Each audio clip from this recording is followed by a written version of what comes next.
berdoa terlebih dahulu. Kepada Nak Zeko, dipersilakan. Siap berdiri. Assalamualaikum warahmatullahi wabarakatuh. Berdoa dimulai.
Sudah semangat belum? Sudah.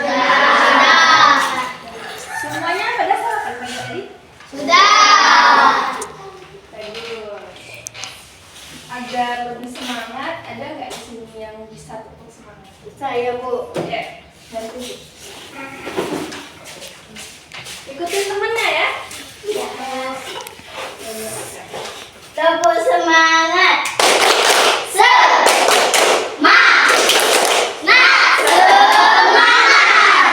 Udah semangat? Sudah. Ya. Ada yang tahu nggak hari ini kita mau belajar apa sih? Hari ini kita belajar ilmu pengetahuan sosial. Hari ini Ibu mau jelasin materi yang judulnya itu ini.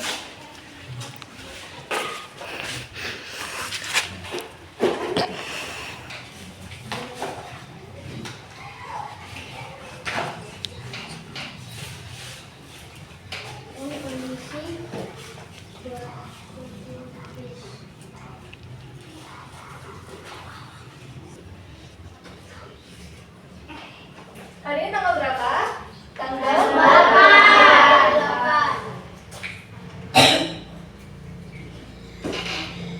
Nah, di sini kita mau belajar tentang pemanfaatan kondisi geografis dan optimalisasi potensi. Ada yang tahu nggak apa itu potensi geografis atau geografisnya dulu nih? Di sini ada yang tahu nggak? Saya, Bu. Ya, apa itu geografis Akila? Potensi geografis Indonesia. Geografis letak sungai, danau, pantai, gunung, lembah, hutan, dan lain-lain. Ya. Tadi Sakila sebutin ada tuh, ada iklim. Iklim itu apa? Kalian pernah dengar nggak? Ada kan katanya itu ada iklim tropis. Kita di Indonesia ini iklim apa? Iklim tropis itu iklim yang suhunya itu lembab, tapi dia juga itu panas. Dan ini berlangsung sepanjang tahun. Kayak bukan sehari 2 hari, tapi sepanjang tahun. Terus ada yang namanya itu tuh iklim subtropis. Nah, di sini nih dia itu ada suhu panas. Terus ada juga kering dan ada juga di sini nih ada musim dingin. Berarti kita di musim mana? Kita ada dingin nih, ada panas, ada juga hujan. Berarti kita di subtropis. Nah, jadi geografis itu berarti letak bentang alam atau tadi Sakila sebutin nih, ada sungai, ada danau, lembah, daratan, kemudian ada iklim, ada tanah, tingkat kesuburan tanah. Kemudian ada sumber daya alam kayak apa ya? Kayak minyak bumi, terus batu bara. Bisa apa lagi? Minyak bumi, batu bara. Ada kan kita sempat, oh ayahnya ini kerjanya itu di ini batu bara, ya kan? Habis itu ada ada gas untuk kita masak itu kan itu diperoleh dari sumber daya alam. Kalau nggak ada sumber daya alam kita nggak bisa masak, ibu-ibunya di rumah nggak bisa masak pakai gas. Nggak ada lagi kan yang pakai kompor. Kalau dulu kan pakai kompor kan, sekarang udah pakai gas. Bisa ada nggak sini yang nggak pakai gas? Nggak ada kan? Nah itu diperoleh dari sumber daya alam, itu gas. Dari yang ibu simpulin tadi tuh berarti itu ada apa tuh? Geografis itu ada tanah, ada iklim, ada nggak yang bisa nyimpulin sih anak-anak ibu di sini apa itu dimensi geografis? Ibu apa? Potensi geografis kemampuan suatu wilayah untuk menghasilkan manfaat dan keuntungan. Keuntungan. Berarti dari potensi geografis tadi, suatu negara itu bisa menghasilkan keuntungan kayak minyak bumi. Indonesia kalau dia misalnya nih, menghasilkan minyak bumi, kemudian dijual, dia bisa mendapatkan keuntungan kan? Jadi dari geografis itu mereka itu bisa mendapatkan keuntungan, bisa memperkaya negeri kita. Kemudian jenis iklim ini ada 5, yang pertama itu tadi tropis, ada kering dan suhu panas dan lembab, kemudian ada subtropis, suhu panas, kemudian lembab di musim panas dan dingin serta kering di musim dingin. Kemudian ada sedang dengan 4 musim nih katanya. Dengan 4 musim ada, kalian pernah dengar musim salju? Mau nggak ke luar negeri? Mau. Siapa yang mau ke luar negeri? Mau ke mana? Mau ke Swiss? Kenapa saking lama suka ke Swiss? Kenapa suka ke Swiss? Apa makanannya? Apa ini apa tuh? Kalau suka foto nih, anaknya bersama suka foto tuh. Karena di Swiss banyak salju. Banyak salju, oh dia suka main salju. Farhan mau kemana Farhan?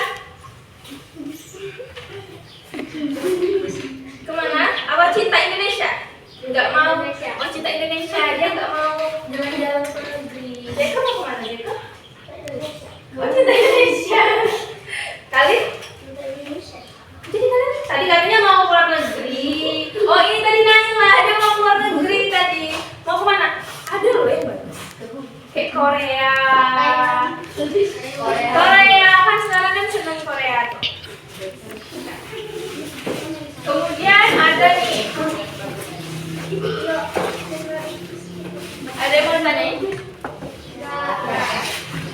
Kemudian ibu. Nah, di sini ibu ada 2 contoh negara di mana mereka ini ada perbedaannya masing-masing untuk mengoptimalkan potensi geografis mereka. Di sini ada negara Selandia. Ada yang pernah ke Selandia? Belum. Selandia ya kalau sudah punya duit. Sama Amerika Serikat. Bisa kita lihat di sini mereka mempunyai letak geografis dari segi pertanian dan peternakan ini sangat luas. Sangat luas kan? Ya. Sama letak geografis tanah mereka ini luas banget loh. Nah, di sini kenapa sih produk dan peternakan Selandia itu lebih maju daripada Amerika Serikat? Makin, tolong ya, lihat ibu dulu ya, oke? Nah, karena Selandia ini banyak berinvestasi pada penelitian dan pengembangan serta mereka ini sering berinovasi, sering diperbaiki, dibagusin. Nah, kemudian penelitian dan pengembangan serta inovasi teknologi di sektor agrikultur. Jadi mereka itu, yang mereka maju itu soal geografis mereka, teknologi mereka. Kemudian petani dan pemerintah Selandia Baru ini fokus sama produk sesuai dengan kondisi geografis iklim tadi. Mereka menyesuaikan karena seperti tadi kan ada iklim, ada katanya iklim dingin, subtropis. Jadi mereka menyesuaikan peternakan sama pertanian itu sama iklim mereka. Sedangkan di Amerika Serikat tadi mereka ini petaninya itu hanya bergantung sama subsidi, sama bantuan pemerintah. Jadi nggak mau berinovasi lebih dalam, nggak mau memperbagus geografis mereka. Dan bantuan dana di Amerika Serikat ini banyak jatuh ke perusahaan. Jadi dia perusahaannya yang ngambil dana mereka. Itulah tadi kenapa geografis mereka itu cukup buruk daripada Selandia yang bagus tadi. Ada yang mau tanyain dari tadi yang Ibu jelasin tentang geografis Amerika sama Selandia? Mau ke Selandia sama Amerika? Orang Amerika hitam. Hitam? Gak apa-apa, kita juga kulit kita ini ya, kulit Indonesia ini sama tuh bukannya putih. Banyak yang putih itu, mereka itu dari misalnya bapaknya dari Belanda, ibunya dari Indonesia, jadi kulitnya putih gitu. Keturunan. Kenapa nggak mau Sakila? Kan bagus. Orang luar lebih senang sama kulit kita ini loh Sakila. Nggak boleh loh nak panas-panas. Kemudian nih ada, tahu nggak ini apa? Kalian senang banget sama ini. Nih, coba lihat. Oh. Ini anjing. Wow.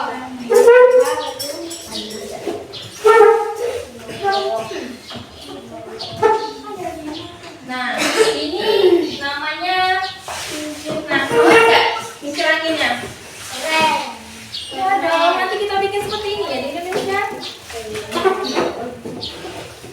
Nah, ya kan Martin, seru kan cincin anginnya? Ini adanya nak di Denmark. Banyak banget kan negara. Mau di antara laut utara dan laut Baltik. Nah, memanfaatkan untuk turbin angin. Pernah nggak kalian dengar di negara luar itu mereka pakai cincin sering kan lihat ini di buku cetak? Nah, Denmark ini mencukupi 45% kebutuhan energi dari Denmark. Dan memanfaatkan turbin angin ini kayak kalau kata kalian tadi ada yang ngomong ini turbin angin, ada baling-baling. Namanya ini turbin angin. Selain itu, Denmark, Cina juga memanfaatkan karakteristik kondisi geografisnya untuk mengembangkan turbin angin. Jadi mereka ini kompak. Jadi kalian jadinya harus kompak. Dari Indonesia ini maju. Kemudian kondisi geografis juga mendukung. Nah, pasti kalian tahu nih apa? Nah, tahu nggak? Ini negara yang ada air yang keluar air mancur. Singapura. Oh, ibu pasti tahu Singapura. Ini Singapura. Kenapa banget? Nah, di mata kalian.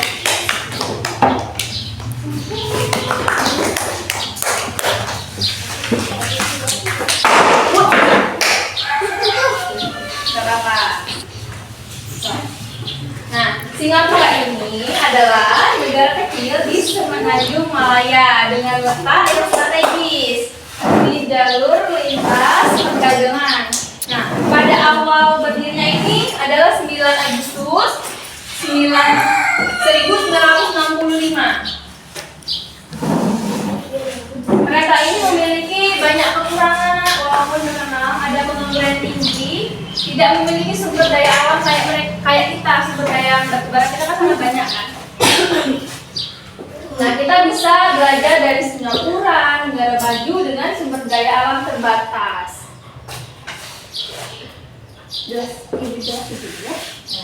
Ada 4 strategi yang dilakukan oleh pemerintah Singapura untuk menjadi negara maju. Jadi kita bisa belajar dari negara Singapura ini.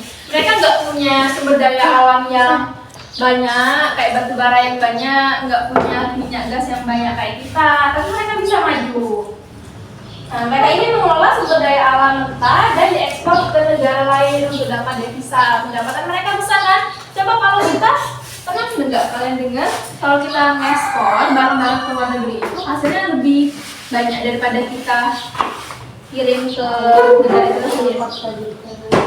Nah kan, jadi devisa mereka itu lebih banyak walaupun sumber daya mereka itu terbatas. Nah, ada fakta-fakta di Jepang. Siapa yang mau ke Jepang?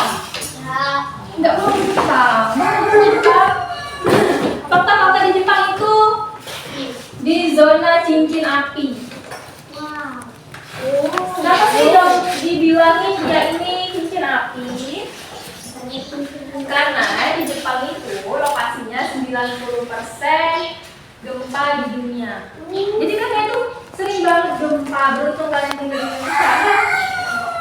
Nah, Indonesia adalah negara dengan frekuensi gempa di bumi terbanyak juga. Karena wilayah Indonesia yang besar, mereka tidak semua gempa bisa dirasakan. Jadi walaupun gempa di Bengkulu, kita cuma dapat getarannya aja. Kadang-kadang cuma di laut aja kan. Tapi pernah nggak kalian pernah lihat 2004 itu ada gempa yang tsunami, ada tsunami. Kan sama dengan kan pasti kalian belum lahir. Nah, mereka punya cara tersendiri untuk mengatasi gempa bumi di Jepang ini. Punya cara tersendiri. Karena pemuda-pemuda di sana, walaupun sumber daya mereka itu terbatas, mereka punya inovasi, punya ide-ide cemerlang. Kalian mau nggak punya ide-ide cemerlang di Indonesia? Mau. Belajar. Nah, ini nih foto mereka saat ada gempa bumi. Nanti di WhatsApp ngapain? Nanti begini ya. Nah, ini mereka sendiri mereka lagi sekolah loh, nah. Ya, mereka lagi sekolah, nah. Tapi mereka pas gempa bumi dia sembunyi di bawah kolong meja. Kesian ya kalian sama? Kasihan. Kalau nih,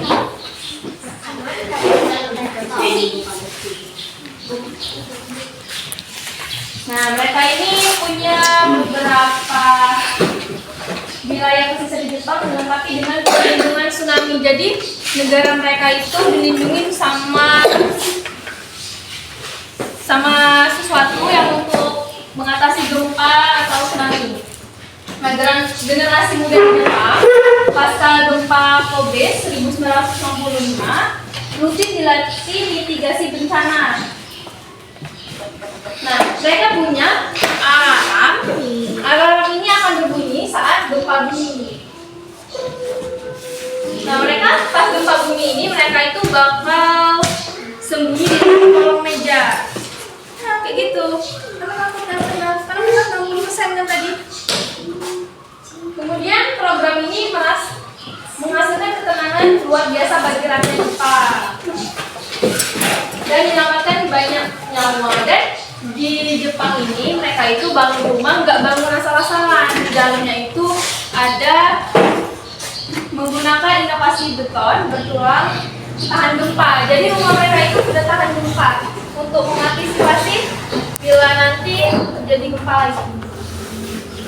Nah, ini tadi beberapa contoh dari negara-negara yang memanfaatkan kondisi geografis demi optimalisasi potensi. Tadi Ibu jelasin tadi, ada negara yang sumber daya alamnya itu terbatas, tapi mereka tetap mengusahakan buat negara mereka maju kan? Negara mana tadi? Negara Aceh itu Indonesia. Singapura.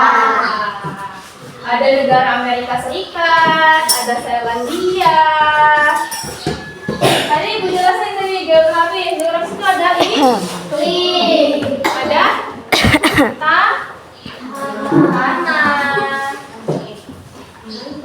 ada bentang alam, sumber daya alam. Di sini Ibu ada lembar kerja. Ibu minta anak-anak Ibu ini ada berapa orang? Coba berhitung. 1, 2, 3, 4, 5, 6, 7, kelompok itu kita bagi jadi 6 orang. Nah, di sini kita ibu dulu ya. Di sini ibu ada lembar kerja. Jadi nanti materi yang udah ibu sebutin tadi, udah ibu paparin tadi, jelasin ke kalian. Farhan sama Segala apa? Ada. Diam. Sini ibu mau kalian, nanti ibu bantu, tapi kalian kan udah dengerin ibu jelasin tadi, udah ada yang paham juga, ada yang jawab. Nah, jadi ibu bagi 2 kelompok ini untuk kalian kerjasama ya, nak ya, saling bertanya. Nanti kumpulin sama ibu. Ini nggak banyak loh, ibu cuma kasih yang buat, tapi kalian nanti kalau ada yang nggak jelas, tanya ke ibu aja ya. Nanti setelah itu diisi, kalian bakal di depan perwakilan kelompok. Ini kelompok 1 sama ini kelompok 2. Udah, yang lepas tadi udah kalian jawab.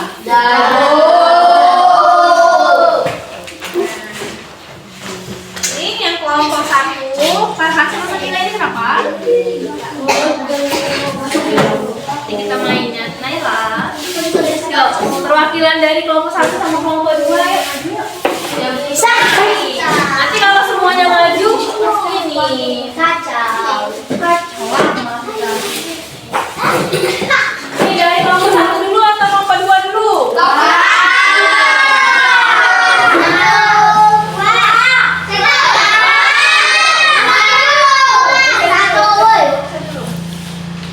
Nah, jadi kelompok 1. Nah, gimana? Soalnya Kemarin ya. apa yang dimaksud dengan potensi geografis? Jawabannya, potensi geografis adalah kemampuan suatu wilayah untuk menghasilkan manfaat bagi manusia. Nah, jadi potensi geografis itu adalah di mana suatu wilayah itu bisa menghasilkan manfaat yang kita sebut pendapatan tadi dari suatu negara. Mereka bisa mendapatkan devisa. Kalau kita bisa mendapatkan keuntungan dan memberi manfaat. Kemudian nomor 2. Soalnya, sebutkan 3 contoh pemanfaatan potensi geografis Indonesia. Jawabannya, 1. Pengembangan perikanan di laut. 2. Pengembangan pariwisata. 3. Pengembangan perkebunan. Nah, ini kan dia sudah sebutin 3 contoh pemanfaatan potensi. Untuk manfaatin yang sangat potensi. Sakila bilang ini pengembangan perikanan di laut. Kita punya banyak nelayan kan. Jadi Indonesia itu memanfaatkan potensi di bidang laut atau bidang perikanan. Kemudian Sakila sebutin pengembangan pariwisata. Di Lingkawajani kita banyak pariwisata kan di kota kita. Ada pariwisata apa aja? Ada Bukit Sula, ada air teman, kemudian danau awur. Habis itu ada apa lagi? Air terjun. Ya terjun, benar. Habis itu Bukit Tinggi. Nah, dari pariwisata tadi bisa ngasilin keuntungan nggak? Kita bayar nggak ke sana? Jadi itu dapatin keuntungan untuk kita. Itulah tadi namanya potensi. Kemudian ada perkembangan perkebunan. Ada di Pagarawan itu kebun teh. Hujannya luas. Teh itu bisa kita minum. Tapi diolah sama mereka. Itu diperjualbelikan, kita bayar, mereka dapat keuntungan kan? Jadi sekarang sudah ngerti potensi dari geografis. Jadi tugas kalian ke depan, di masa depan, kalian bisa memanfaatkan geografis Indonesia dengan baik. Kayak minyak bumi, kayak batu bara, dari bidang apapun, dari bidang perikanan, perkebunan, pariwisata, atau kalian bisa jadi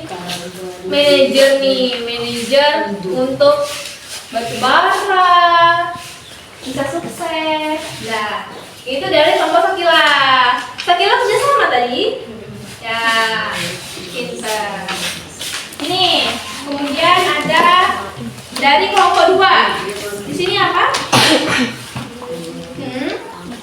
Tuliskan positif Atau negatif pada jawaban Pemanfaatan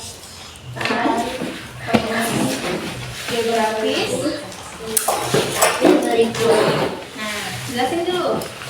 Yang pertama, dengerin ya teman-temannya. Meningkat ekonomi.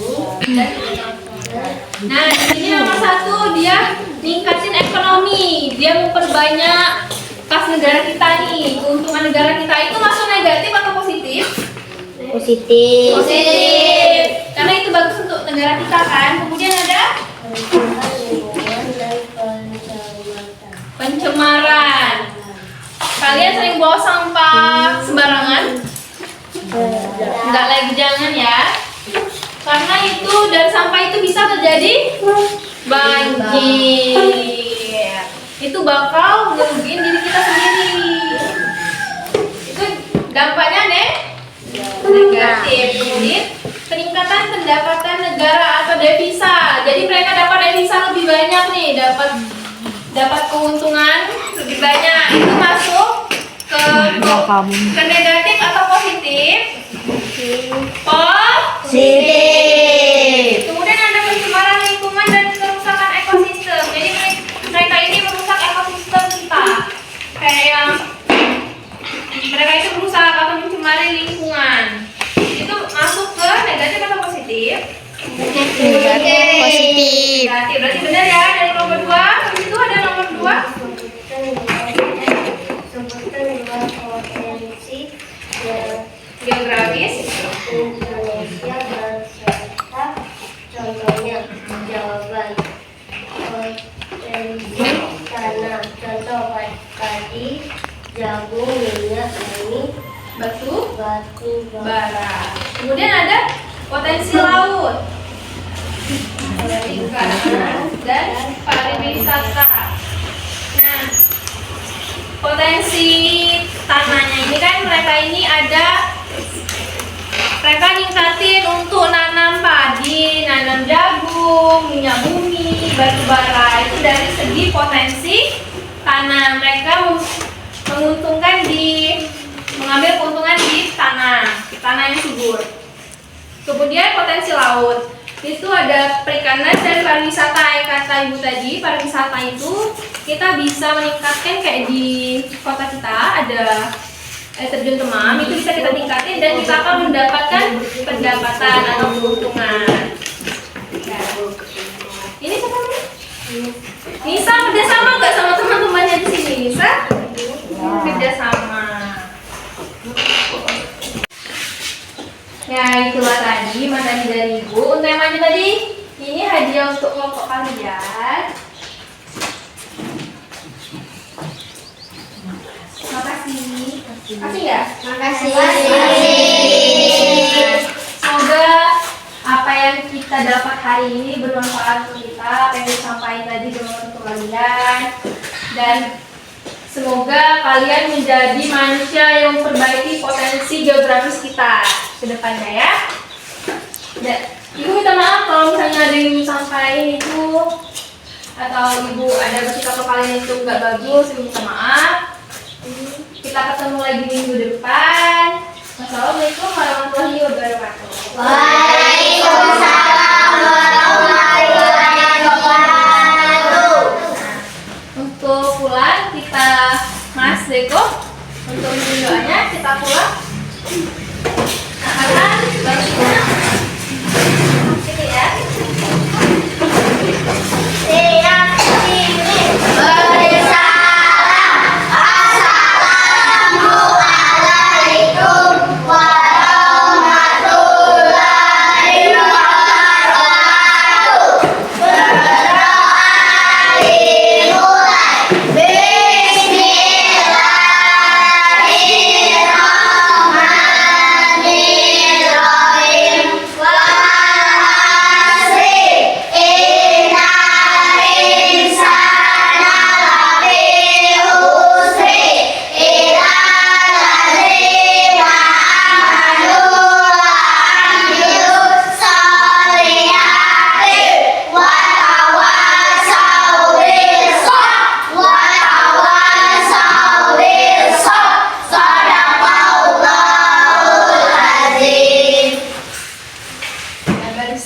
yang diem, yang rapi, kita pulang duluan.